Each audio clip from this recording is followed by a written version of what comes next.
Hey there, everybody. Chief Meteorologist Tim Buckley live with you at 8 o'clock here on WFMI Plus. Thanks for joining us. We're going to talk a little bit about the winter weather situation headed our way, which it's trending a little less wintry for more of us, and that snow potential is kind of decreasing around the I-40 corridor. We'll get into all the details that you need to know really over the next 15 or so minutes. So thanks for being here with us, and we'll get all the details out there that you need to know. A couple of things first, just kind of the main points. It's going to be a quick moving system. It's going to get here pretty early in the morning. Well, actually, just about 6 hours from now is when we could see it starting up. And it'll also move out of here fast as well, pretty much winding down by 9 to 10 o'clock tomorrow morning. So it's a quick hit. It's an opportunity to get a little bit of snow mixing with some sleet that could make for some slippery road conditions. I do think some of those school delays and cancellations, always better to be safe than sorry with this stuff, or when it's around a commute. And that's kind of what we're looking at for tomorrow morning. And we'll dive into all the details now. But just want to make sure you are up to speed on what we're tracking. It is a weather impact alert day because it's snow. Right? We have a mixture of snow, some sleet as well, and a good amount of rain too. That's going to create some slick travel in the spots that see those snowflakes. We want you to allow some extra time. Good idea to just kind of plan on taking it slow. Just allow a little bit of that extra, not the day to be rushing out the house and having to get somewhere like super quickly. Allow a little bit of extra time. And certainly be staying up to speed on the weather. You know, turning on the morning show in the morning, we'll have some crews reporting, and they'll either be saying, hey, everything's good to go in Randleman and Greensboro's fine and these areas, or they'll say, well, actually, the roads are snow covered in Summerfield and you want to avoid that spot. Those will be good things for you to check out. It's always up to you to kind of seek out that information when you're making choices about doing stuff. So where is the system right now and how's it moving in? Right now we're seeing this across the southeast. There's a push of moisture. It's kind of moving across Tennessee and places like Alabama and Mississippi. There are two parts to it. There's a winter part and there's a non-winter part. Okay, so both of these things are happening. And I've been looking pretty carefully across Tennessee throughout this situation. Around the Nashville area, mostly been some rain, but they have had a little bit of snow on the north side of town over that way. And I think similar for, the Kentucky area, the Tri-Cities area of Tennessee as well. So anyway, that's kind of the system that is moving toward us.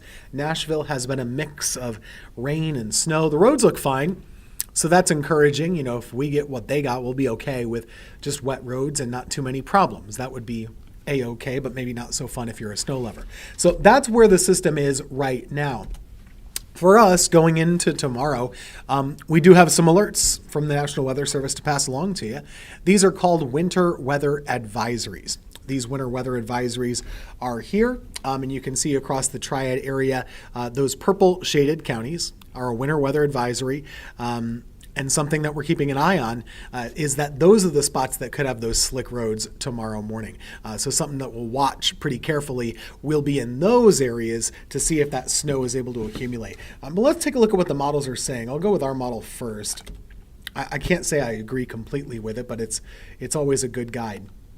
So it has, even later on this evening, a little bit of precipitation moving in. So this will be around 1 in the morning here for your Friday. I'll just let you take a look at that to kind of see how it's moving our way. Early arrival means a couple of different things. Early arrival means a couple different things. It gets here earlier. That means the temperature is still a little bit warmer, which means it could start off as rainfall, which is not good news if you're a snow fan. It also means the fact that, we're seeing it get here a little bit earlier, it's going to get out of here faster as well. So it's all just a sped up timeline. Temperatures are dropping down through the 30s overnight tonight. So it's a catch up. That cold air is arriving overnight, but the moisture is arriving too. So if the moisture gets here first, you could get it wasted with some rainfall. Eventually, though, once you get toward 3, 4, and 5 a.m., there is potential for that to switch over to some snow and some sleet mix also. The problem is our model is actually getting a little bit dry toward tomorrow morning. That's not something that you'd want to see. So we're battling a couple things. We're battling the timing of the system, and we're battling dry air. Those are both factors here. We don't have a lot of wiggle room to cash in on snowfall. Once you get past 9 and 10 o'clock, the bulk of this system, it's out of our area. So you really have to have that moisture and cold air here at the same time, which is possible for a few hours around the morning commute. And I think that's the time frame that we'll watch most closely, is that morning commute time. So let's take a look at that in another way. So that's one model. Here's another one. Again, similar look here. This is later on this evening. It has maybe a few rain sprinkles toward midnight. I wouldn't think they'd be reaching the ground yet. But it too, a couple of things to point out. It's noticing that the warm air could be winning for a while. The pinkish shade means a mixture of snow and sleet. So this has about 3 and 4 a.m., a mixture of snow and sleet around the Triad area, sticking around through 6, 7 a.m., and 8. So this too would be pretty bad news for snow lovers. You would still have the opportunity for some slick travel around the area. And then going after 9 o'clock, the storm is basically over at that point. So looking pretty bleak, I would say, for snow lovers based on the current trends of the models. This is what we've been kind of advertising and talking about the last couple of days. Where are those lines setting up? We've moved the rain line, pretty much all rain, farther north, to include Lexington, even close to High Point, southern Guilford County, southern Alamance County, pretty much just all rain. A mixed bag of rain, sleet, and some snow across the Triad area, the 40 corridor, the 85 corridor. Farther north than that, the blue zone, that's where you'd have a better chance of maybe picking up mostly snow. We might even have to adjust that northward as well. But that kind of just goes to show you the differences place to place when we're talking about a system quite like this. So what's another way we can look at this? Let's show you the snow map, of course. And I'm kind of breaking this down into different categories. So obviously not going to have any snow in Randolph County.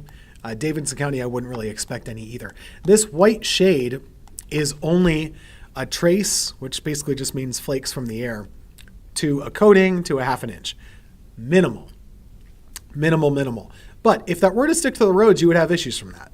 So there is still that threat of messy roads in Guilford, in Forsyth, in Alamance, even if you're not getting a pretty snowfall that sticks to everything. So there is still that concern, especially on the bridges. So let's keep an eye on that tomorrow morning. Farther to the north,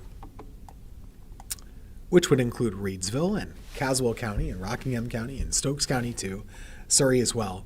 About a half an inch, a little bit better chances for you to pick up on some stuff up here. So about a half an inch to an inch, maybe even as much as 2 inches is possible the farther north that you go. So those are areas that have a better chance of some snowfall. And of course, the North Carolina mountains, the Virginia mountains, they're in a darker shade here. About 2 inches would be possible in that area. So we'll be watching them over the nighttime hours to see how much they're able to get up in Boone and Blowing Rock and areas like that. Live look up there right now, doesn't seem like much of anything is falling just yet. We'll keep a look at it though, heading into the overnight time frame. So bottom line, maybe you're having a tough time getting some snow out of this thing, but there is still going to be a threat and a possible impact when it comes to travel.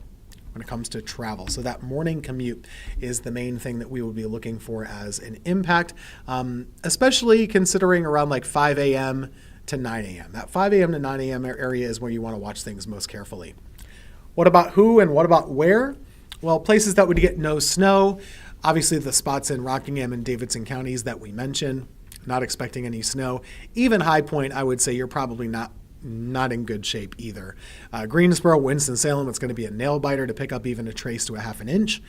Summerfield, a little bit better chance to do that. Burlington, Graham, same boat. It'll be hard to get that snowfall just based on the factors that we've seen here with the northward trend, a little bit earlier arrival, a little bit more warmth. You're fighting that quite a bit. Half an inch to maybe as much as 2 inches though. Northern communities, parts of Rockingham, parts of Stokes, parts of Surrey, and up. It would include Danville and Martinsville, Virginia too. So those are areas that do have a chance of seeing some of those things. So kind of keep that in mind. Other things that we're following in the forecast, well, what else? We can time this out for you as we just did. We talked about the advisories. There's not really much of anything going on currently on the radar. Our current temperatures, though, this is another factor. Like we talked about, we have to cool things down. We still have some decent warmth out there. So the temperature right now outside is still sitting at 9 o'clock in the mid-40s. So we have a little ways to go before that temperature can drop down to a cooler level. The dew point temperature, which is pretty key because when you have the dew point and it starts to rain outside, you're going to cool the air closer to that dew point. Right now, the dew point's still in the 20s, so we do have an opportunity to cool the air once we start to get that rainfall in here. Here's another look at the timing. Again, starting early in the morning, lingering through the early middle parts of the morning. And then for the afternoon, if you have anything planned out tomorrow afternoon, tomorrow evening, it's not going to be a nice day. Not really. It'll be cloudy, maybe drizzly and miserable and cold. But it's also, you're fine. You can travel about the area. Just be cautious in the morning is the main message we could give to you now, just to be cautious in the morning time frame. That's what I would suggest. Lots of things going on. We got the Festival of Lights in Greensboro. That should be okay tomorrow night. Christmas parade in Mebane is going on. That's on Friday night. That should be okay too. In Greensboro, there's the parade on Saturday. That should be all right. The weekend forecast is trending to be okay. Mostly cloudy for both Saturday and for Sunday. So overall, we're in pretty good shape here. I do think that things will be clearing out overall once we go into the weekend. Even if it's not pretty, it'll still be mostly cloudy and cool, kind of seasonably cool. So that's your forecast. We're going to have more updates for you as we go throughout the system. Just be careful of a slippery and slick morning commute. Hey, if you're lucky, you'll see some snowflakes going on out there as well. Let's keep an eye on that. That's your 7-day forecast. We'll be back with more updates throughout the evening.